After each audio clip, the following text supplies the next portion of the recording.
भारतीय पुलिस में बड़ा अफसर बनने के लिए यूपीएससी परीक्षा पास करके आईपीएस बनना पड़ता है। ये बात लगभग सभी लोग जानते हैं, लेकिन भारतीय सेना में बड़ा अफसर बनने के लिए कौन सी परीक्षा पास करनी पड़ती है, ये बात ज्यादातर लोगों को नहीं पता। इसलिए आज की इस वीडियो में हम आपको यही जानकारी देने वाले हैं कि भारतीय सेना में बड़ा अधिकारी बनने के लिए कौन सी परीक्षा पास करनी पड़ती है। लेकिन आगे बढ़ने से पहले चैनल को सब्सक्राइब और हमारे फेसबुक पेज को फॉलो जरूर कर लें, ताकि और भी रोचक जानकारियां आपको मिलती रहे। तो चलिए शुरू करते हैं। तो आपको बता दें कि इंडियन आर्मी, इंडियन एयरफोर्स और इंडियन नेवी में बड़ा अफसर बनने के लिए देश में दो प्रमुख परीक्षाएं होती हैं। इनमें पहली एनडीए यानी नेशनल डिफेंस एकेडमी और दूसरी सीडीए यानी कंबाइंड डिफेंस सर्विसेज होती है। सेना में बड़ा अफसर बनने के लिए इनमें से किसी एक परीक्षा को पास करना जरूरी होता है, लेकिन दोनों ही परीक्षाओं में बड़ा अंतर है। तो चलिए ये भी जान लेते हैं कि दोनों परीक्षाओं में बेहतर कौन सी परीक्षा है। पहले एनडीए की बात करते हैं। एनडीए का पूरा नाम राष्ट्रीय रक्षा अकेडमी यानी नेशनल डिफेंस अकेडमी होता है। इसमें 3 तरह की भर्तियां होती है, थल सेना, वायु सेना और नौसेना। तीनों विंग में बड़ा अफसर बनने के लिए एनडीए परीक्षा पास करनी होती है। यहाँ से भर्ती होने वाले जवानों को अफसर का पद मिलता है। इसकी परीक्षा 1 वर्ष में करीब 2 बार होती है, लेकिन इसके लिए कुछ चीजें बहुत जरूरी है। एनडीए परीक्षा में शामिल होने के लिए आवेदक का अविवाहित होना जरूरी होता है। इसके साथ उसका किसी भी सब्जेक्ट से 12वीं पास होना जरूरी होता है। हालांकि एयरफोर्स और नेवी में अफसर बनने के लिए 12वीं क्लास में फिजिक्स और मैथ्स होना जरूरी होता है। उम्र की बात करें तो इसमें कम से कम उम्र 19 साल होती है। शारीरिक परीक्षा में आवेदक की लंबाई कम से कम 157 सेंटीमीटर होनी चाहिए। एनडीए परीक्षा पास करके सेना में कैप्टन, मेजर, कर्नल और लेफ्टिनेंट कर्नल बना जा सकता है। हालांकि रैंक आवेदक की परफॉर्मेंस के आधार पर रैंक दी जाती है।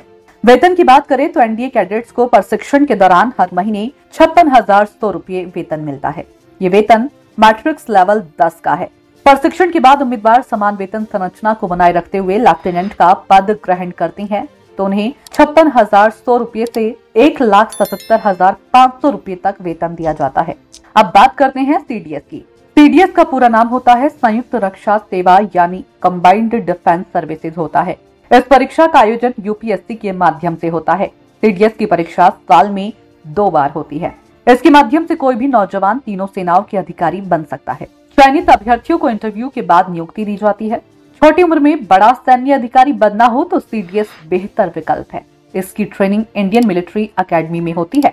सीडीएस के लिए योग्यता की बात करें तो आवेदक का किसी मान्यता प्राप्त यूनिवर्सिटी से ग्रेजुएट होना जरूरी होता है। नौसेना में जाना चाहते हैं तो केमिस्ट्री, मैथ, फिजिक्स के साथ बीएससी या फिर इंजीनियरिंग की डिग्री होनी चाहिए। और अगर आप वायु सेना में जाना चाहते हैं तो 12वीं में मैथ्स और फिजिक्स जरूरी होता है। वहीं ग्रेजुएशन या फिर इंजीनियरिंग की डिग्री भी होनी चाहिए। परीक्षा अटेम्प्ट की बात करें तो उम्मीदवार जितनी बार चाहे परीक्षा दे सकते हैं, बशर्ते वे प्रत्येक प्रयास के लिए पात्रता मानदंड को पूरा करते हों।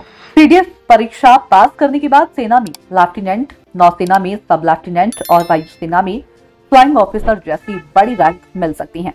संघ लोक सेवा आयोग यानी यूपीएससी अपनी आधिकारिक वेबसाइट पर आधिकारिक अधिसूचना के साथ संयुक्त रक्षा सेवा यानी सीडीएस वेतन जारी करता है।